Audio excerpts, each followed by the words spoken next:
comment prendre plus de réservations sur Airbnb et comment augmenter ton taux d'occupation sur cette plateforme. Salut, c'est Sébastien, bienvenue sur cette nouvelle vidéo. Alors c'est ce qu'on va découvrir dans quelques instants dans cette vidéo. En fait, il y a trois piliers. Le premier pilier, c'est le classement dans les recherches, comment te positionner dans les meilleures positions sur Airbnb, comment faire en sorte que tu ressortes tout le temps dans les premières pages. La deuxième chose, ça va être les avis voyageurs, bien évidemment. Et enfin, la troisième chose, le troisième pilier, c'est le prix, tout ce qu'on appelle le revenu management. Dans cette vidéo, on va vraiment faire un focus aujourd'hui sur le classement dans les recherches et je t'ai listé plusieurs hacks qui vont te permettre, tu verras, dès que tu vas mettre en place ce que je vais t'indiquer dans cette vidéo, mécaniquement d'augmenter tout simplement ton taux de présence dans les recherches sur Airbnb et donc, in facto, d'augmenter ton taux de réservation. C'est ce qu'on découvre tout de suite dans cette vidéo. Avant de commencer cette vidéo, je vais t'inviter à t'abonner à cette chaîne YouTube. Si tu ne l'as pas encore fait, abonne-toi dès maintenant. Tu vas découvrir plein d'astuces, plein de tips pour tout ce qui est autour de la location courte durée sur Airbnb. Moi, ça fait plus de 5 ans que je fais des vidéos sur cette chaîne YouTube où je parle de business sur Internet et plus particulièrement autour de l'immobilier et plus particulièrement sur Airbnb. Donc tout ce qui est sous-location, conciergerie, micro-conciergerie, laverie automatique, société de nettoyage. On parle aussi d'intelligence artificielle puisque c'est quand même le sujet du moment. Pour ça, et avant de commencer, je vais t'offrir des formations complètement gratuites que tu vas découvrir dans la partie description de cette vidéo. Tu récupères ces formations, notamment sur la sous-location, notamment sur la conciergerie, notamment sur une entreprise de nettoyage. Et ça va te permettre de créer ton entreprise depuis chez toi, dans ta ville, en partant complètement de zéro. Parfois, il y aura un petit apport, mais c'est surtout que ça te permet d'avoir des résultats rapides et de rapprocher surtout de la fameuse liberté financière, comme moi j'ai pu l'obtenir grâce à la mise en place de ces différents business. Si tu veux en savoir plus, tu déroules et tu récupères ces formations gratuites. Je t'explique tout pas à pas sur comment mettre en place ce type d'entreprise. Donc aujourd'hui, c'est une vidéo où on va faire un gros focus sur Airbnb et justement comment prendre plus de réservations. Beaucoup de personnes pensent que c'est lié au prix. C'est lié aux avis, mais surtout les prix, ils se disent qu'en fait, ils n'ont pas les bons prix. Donc, ils vont regarder sur Pricelabs, ils vont regarder sur RDNA, ils vont dire « Ah ouais, je n'ai peut-être pas forcément le bon prix, je vais ajuster, etc. » C'est vrai, effectivement, ça fait partie des points et des piliers qui vont te permettre d'aller chercher plus de réservations. Tu as aussi donc, les avis voyageurs, mais enfin, tu as un dernier point, et là qui est pour moi, et je le sais, parce que pour accompagner aujourd'hui plus de 3000 personnes à créer leur entreprise dans Airbnb, je peux t'assurer qu'à chaque fois, il y a des choses qui ont été mal faites dans le référencement et qui font que tu ressors très mal sur cette fameuse plateforme Airbnb. Donc, on va voir justement et je vais donner des tips et je t'invite vraiment à les copier et à les mettre en place dès aujourd'hui, juste après cette vidéo. Tu n'hésiteras pas même à la regarder à nouveau si tu n'avais pas forcément tout assimilé. Donc déjà, ça va être de bien cocher toutes les commodités, tous les services, tous les équipements qui sont réellement proposés dans ton logement. Tu le sais, quand par exemple tu crées ton annonce, en fait tu as quelques équipements qui sont proposés par Airbnb et ça s'arrête là.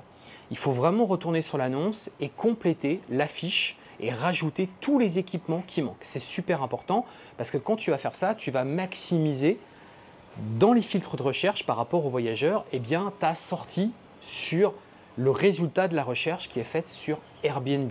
Et je pense notamment à un équipement qui est souvent oublié, c'est l'équipement de base. En fait, tu as une option qui est les équipements de base sur Airbnb et ça, c'est quelque chose qui n'est pas coché par défaut et qui pourtant, je suis désolé, fait partie des équipements de base comme son nom l'indique et que tu dois absolument renseigner. Donc, vérifie bien tous ces équipements et pense à tout cocher. N'hésite pas aussi à mettre les lits, les différentes tailles parce que ce qu'il faut comprendre, c'est que tu as des voyageurs qui ont des besoins spécifiques et qui vont filtrer vraiment toutes ces annonces. Et tu pourras faire le test chez toi. Tu verras que en fonction des fils que tu vas appliquer, en fait, le critère d'affichage va complètement changer. Autre chose, ça fait partie des règles de base, mais je le rappelle ici quand même, c'est bien d'activer la réservation instantanée. Je vois encore des autres qui ne l'activent pas. Pourtant, c'est un gros booster. Activer la réservation instantanée, c'est clairement, si tu ne l'avais pas fait aujourd'hui, ça va tout changer pour toi. Si aujourd'hui tu l'avais déjà fait, c'est très bien, continue comme ça. Ensuite, ça va être, alors là, ça peut se défendre, ça peut se comprendre, mais tu sais, sur Airbnb, on a la possibilité de filtrer les voyageurs qui ont mis leur photo de profil et ceux qui ne l'ont pas mise. Si tu as activé cette option, forcément, tu vas te retirer de nombreux voyageurs qui souhaitent réserver sans photo de profil. bien là, le simple fait de décocher ça t'ouvre ton annonce à bien d'autres voyageurs. Ce qu'il faut savoir, c'est que tu as des voyageurs qui ont créé leur compte récemment, qui sont peut-être des anciens clients Booking, qui testent Airbnb et qui n'ont pas forcément pris le temps de renseigner leur photo de profil, même si c'est vivement conseillé. Ou alors, ça va être par exemple des entreprises qui n'ont pas forcément, tu vois, qui ont créé leur compte, mais qui n'ont pas forcément mis une photo associée à leur compte, et ils ont créé leur compte, point barre.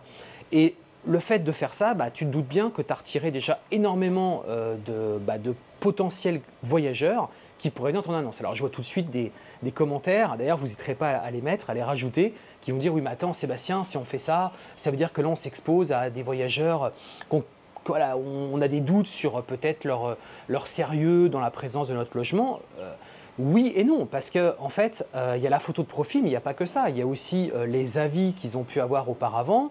Il y a aussi le filtre qui est quand même fait normalement par Airbnb et de plus en plus qui est quand même fait. Il faut dire ce qu'il est. Aujourd'hui, la plateforme a renforcé la sécurité, aussi bien du côté voyageur que du côté hôte d'ailleurs.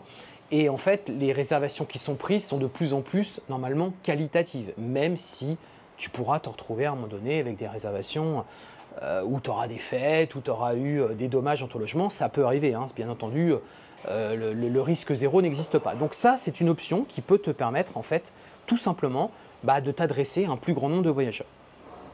Ensuite, ce que j'ai noté, c'est que ce qui marche toujours très très bien, c'est que tu sois dans les wishlists, c'est-à-dire dans les favoris, et que tu sois vraiment présent de manière assez importante et pas juste 10 favoris. Tu vois, l'idée, c'est d'aller chercher au moins 100 favoris, c'est-à-dire que 100 personnes ont rajouté ton annonce dans leur liste de favoris. Alors, comment faire ça? Déjà, ça part tout simplement par communiquer à tes amis autour de toi en demandant impérativement qu'ils t'ajoutent bien dans leurs favoris. Bien entendu, ça veut dire qu'ils aient un compte Airbnb. Mais c'est super important parce que plus tu auras de favoris, plus tu vas en fait donner un indicateur Airbnb comme quoi tu es une annonce qui est potentiellement qui va prendre des réservations.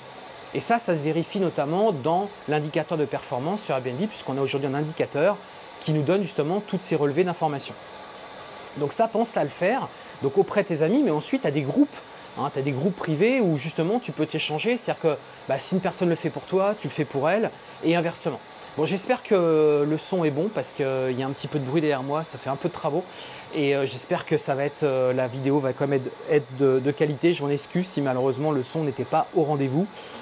Voilà, ils avaient arrêté les travaux et là ils viennent de reprendre juste au moment où je fais la vidéo. Bien évidemment, c'est toujours pareil, c'est toujours dans ces moments-là que ça arrive, bien évidemment. Ensuite, ce que tu peux faire pour vraiment, parce qu'il faut bien que tu comprennes, encore une fois, je recentre vraiment la vidéo sur, tu dois donner un maximum de possibilités à ton annonce de ressortir. Donc ça veut dire que dans tous les cas, en fait, dans tous les filtres, dans tous les filtres que vont utiliser tes voyageurs, il faut que ton annonce ressorte. Donc un autre moyen de ressortir quand d'autres ne ressortent pas, ça va être par exemple d'accepter les bébés et les enfants. Donc par exemple, ça va être adapter ton annonce en proposant de fournir un lit bébé. Et là, en fait, tu vas toucher les familles. Donc les familles qui vont rajouter dans leur filtre lit bébé, tu vas ressortir. Alors que d'autres, au contraire, ne vont pas ressortir.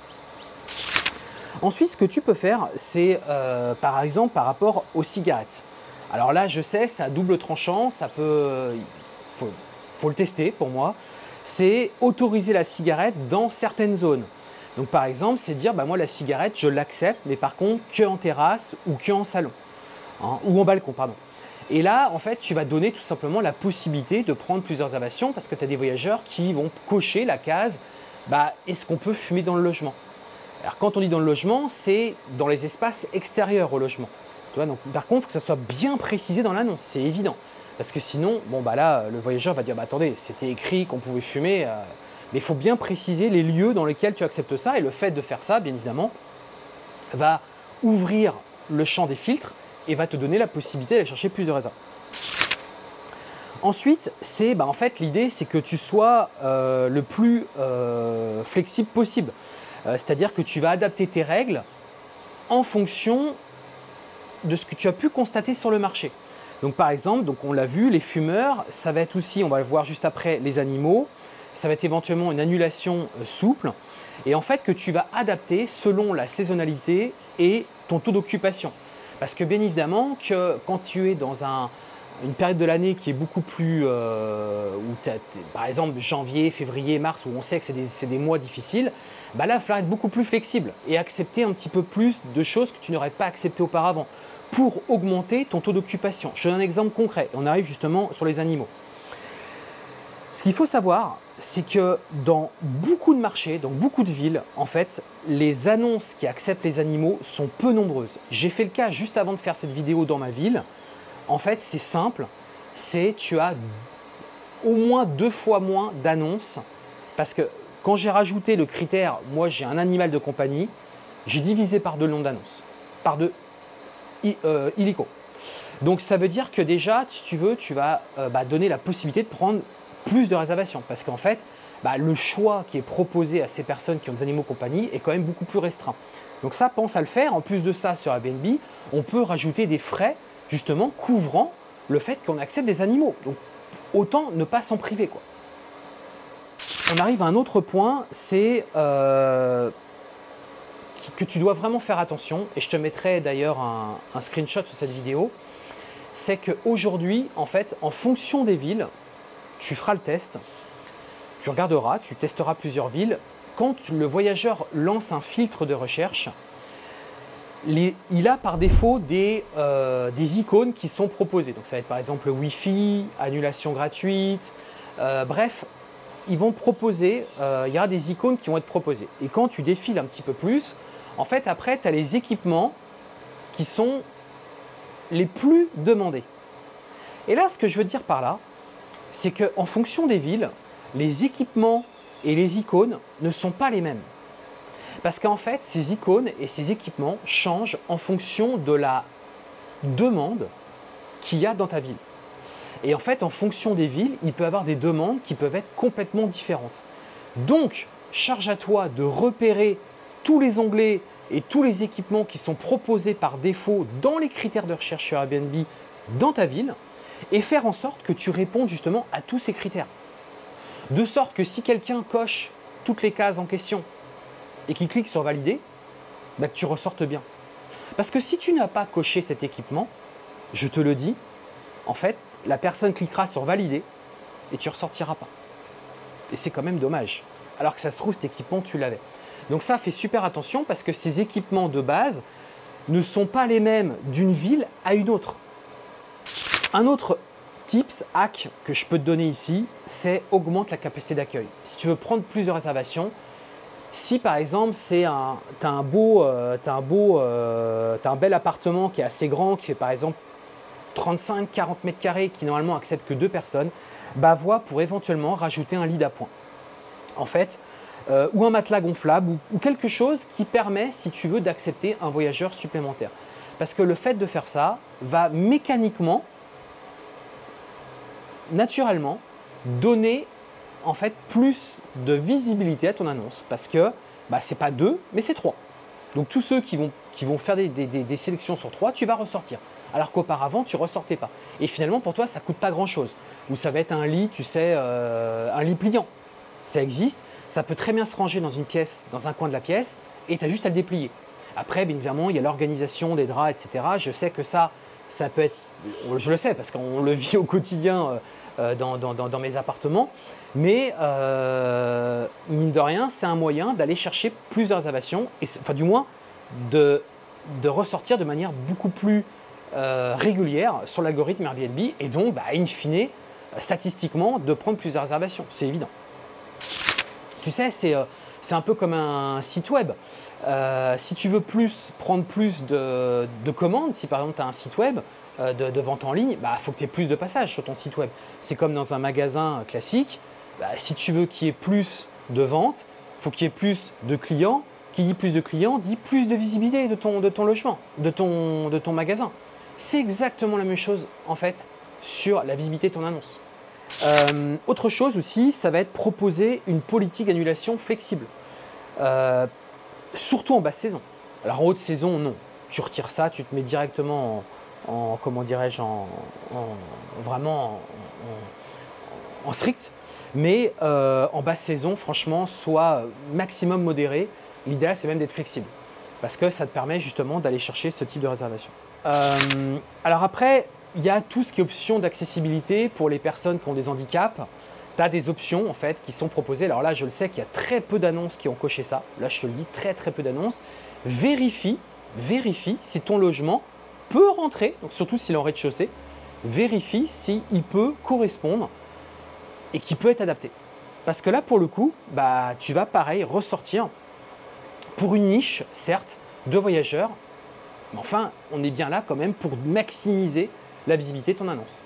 Bien évidemment qu'il y aura la gestion dynamique des prix, puisque bah, en fonction de la semaine, en fonction si c'est le week-end, bah, en semaine on va plutôt baisser les prix et en week-end on va plutôt augmenter les prix, c'est évident. Une fois que tu as mis tout ça en place, ce qu'il faut que tu fasses, c'est que tu te rendes sur en fait l'option information sur Airbnb, et là tu vas tomber sur un onglet qui est les onglets de performance. Et quand tu tombes là-dessus, en fait tu as la possibilité de consulter, si tu veux, la conversion et de consulter finalement le nombre de fois que tu as été, le pourcentage de fois que tu as été affiché dans les résultats de recherche. C'est-à-dire que par rapport aux recherches qui ont été faites, combien de fois tu as pu ressortir. Et en fait l'idée c'est d'approcher les 100%. Plus tu es proche des 100%, plus ça veut dire que toutes les recherches confondues qui ont été faites dans ta ville, par rapport à la typologie de ton client, tu rentres dedans. Parce que si tu es par exemple qu'à 50%, ça veut dire qu'en gros, sur 100% des gens qui ont lancé des recherches par rapport à ton annonce, tu es ressorti qu'une fois sur 2. Alors que peut-être que tu aurais pu ressortir, peut-être pas les 2 fois sur 2, mais peut-être 1,8 fois, 1,7 fois, tu vois. Et donc, plus tu vas augmenter mécaniquement l'affichage de ton annonce dans les résultats, plus tu vas t'exposer à une prise de réservation certaine. D'autant plus que si tu as des prix qui correspondent au marché, que ton logement a des bonnes notations, des bons avis voyageurs, si tu veux, le taux de transformation, alors ça c'est pareil, ça se vérifie aussi dans la partie performance, mais l'idée, c'est un peu comme un tunnel, si tu veux, l'idée c'est de capter un maximum de personnes qui arrivent. Et bien entendu que la finalité, c'est qu'elle réserve. Mais avant d'arriver à la réservation, il va y avoir la gestion des prix, il va y avoir les avis voyageurs, l'interaction qu'il va y avoir aussi avec tes voyageurs, bien évidemment.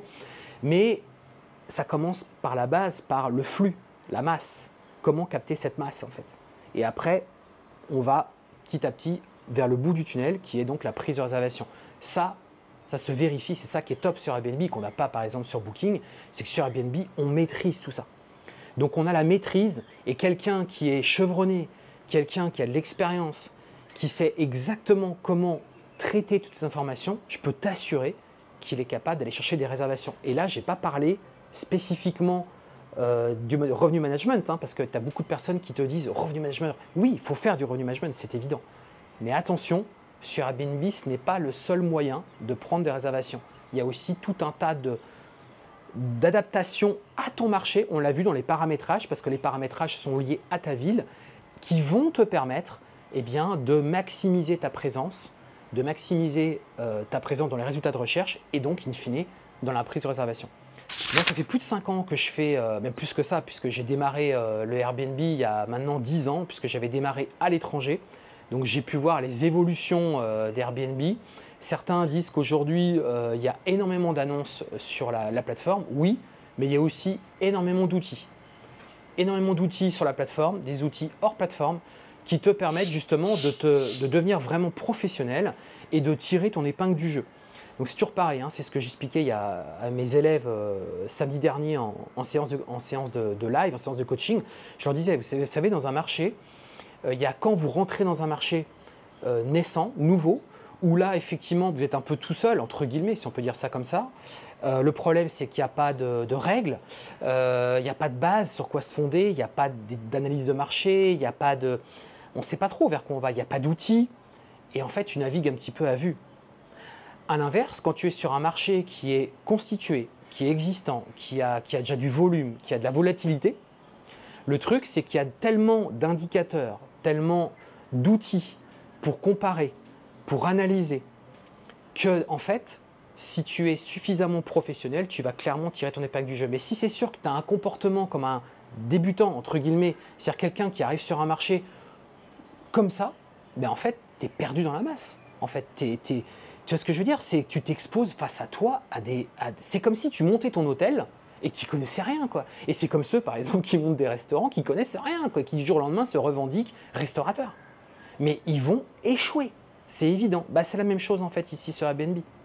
C'est l'expérience ça s'acquiert avec de la maîtrise, avec de la formation, de l'accompagnement, voilà, c'est tout ça derrière, mais c'est aussi dans cette faculté à analyser les datas, les données, les outils qu'on utilise pour pouvoir justement rentrer sur un marché qui est déjà bien professionnalisé, mais sur lequel on va être capable de tirer son épingle du jeu parce qu'on est professionnel. Et professionnel au sens des outils, des analyses qu'on est capable de faire. On ne peut pas rentrer comme ça sur un marché, je fais mes annonces, je mets mes prix et j'attends les réservations. Ça ne marchera pas. Voilà les amis, j'espère que cette vidéo vous a été vraiment utile. Je renouvelle le pouce, les commentaires. Et puis ce que je vous propose, c'est qu'on se retrouve tout de suite dans une prochaine vidéo. Comme vous le savez, vouloir changer de vie, c'est bien. Mais le faire, c'est encore mieux. À tout de suite dans une prochaine vidéo. Ciao!